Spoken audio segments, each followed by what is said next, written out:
ബക്കർക്ക വന്നു. സുബച്ചേച്ചി എന്താ വിളിച്ചു? എടാ ബക്കറെ, ഓണമൊക്കെ അല്ലേ വരണ, അവന് ഏതെങ്കിലും ഒരു തുണിക്കടയില് നീ ഒന്ന് ആക്കി കൊടുക്ക. സുബച്ചേച്ചി ഇവനല്ലേ നാട്ടിലേക്ക് ഇന്റർവ്യൂവിന് പോയി, എന്തുണ്ടായി? അതിന്റെ ഒരാളും മൂടൊന്നത്ത് വരെ കാണാനില്ല. ഒന്നും ശരിയായില്ല? ഇല്ലടാ. എന്താടി അത്ത ഓണായിട്ട് ഇവിടെ ഒരു ആരവും കാണാത്ത?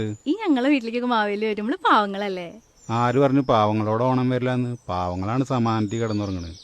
എന്റെ അടുത്ത് എത്ര VIP ഉണ്ടെന്ന് അറിയാം. അവരൊന്നും നേരം പോലെ കിടന്നുറങ്ങണില്ല, ഉറക്കോളി കഴിച്ചിട്ടാ കിടന്നുറങ്ങണത്. നിങ്ങൾക്ക് ആ വിഷയമൊന്നുമില്ലല്ലോ, സുഖമായി ഉറങ്ങണില്ലേ?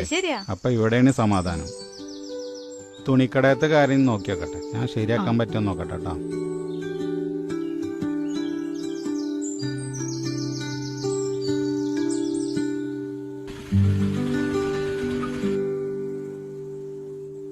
പരസ്പരം സഹായിച്ച് ജീവിക്കുമ്പോൾ അതിനൊരു സുഖമുള്ളൂ.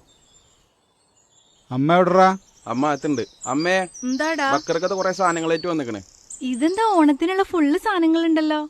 എന്തിനാ ബക്കറ ഇതൊക്കെ? ഇതിനൊന്നും വേണ്ടിയിട്ടല്ലോ ഞാൻ എന്നോട് പറഞ്ഞത്. ഇതൊക്കെ അങ്ങടെ അങ്ങ് എടുത്തു കൊണ്ടുവെക്കും. അങ്ങനെ ശോഭ ചേച്ചി, എനിക്ക് ഒരുപാട് പറയാനുണ്ട്. കോവിഡും നോമ്പും ഒരുമിച്ച് വന്നപ്പോൾ ഞങ്ങളെ വീട്ടിൽ ആരും കാണാതെ ഒരുപാട് സാധനങ്ങൾ വീട്ടിൽ വെച്ച് പോയത് ഞങ്ങളൊക്കെ മറക്കണം എന്ന് വിചാരിച്ചോ? അതൊന്നും ഒരിക്കലും മറക്കാൻ പറ്റില്ല. കണ്ടൻതൊടിയിൽ രാജുവിന്റെ വീടല്ലേ? ആ അതെ. ഒരു കൊറിയർ ഉണ്ട്.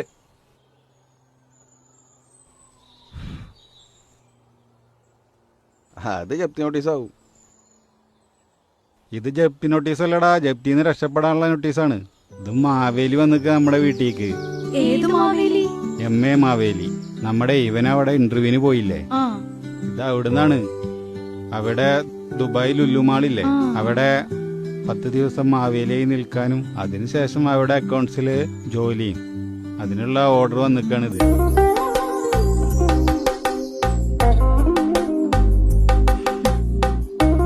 അമ്മ ഒരു കാര്യം ശ്രദ്ധിച്ചോ? എന്താടി, നമ്മുടെ മാവേലിയിലും അലിയുണ്ട്, യൂസഫ് അലിയിലും അലിയുണ്ട്. ശരിയാലോ? വെറുതെ അല്ല അയാൾ ഇങ്ങനെ ഉന്നതങ്ങളിലെത്തിയത്. ഒറ്റ നോട്ടത്തിൽ തന്നെ അവനെ ജോലിക്ക് എടുത്തില്ലേ. അയാൾ നല്ലൊരു മനുഷ്യനാണ്. അങ്ങനെ നമ്മുടെ വീട്ടിലും മാവേലി വന്നു. നമ്മുടെ എന്ന് പറഞ്ഞാൽ നിങ്ങൾ എല്ലാവരും ഇഷ്ടപ്പെടുന്നതുകൊണ്ട് നമ്മുടെ എന്ന് പറയുന്നത്, അത് എൻ്റെ എന്ന് പറയുന്നേക്കാൾ എനിക്കിഷ്ടം നമ്മുടെ എന്ന് പറയുന്നത് എനിക്കിഷ്ടം.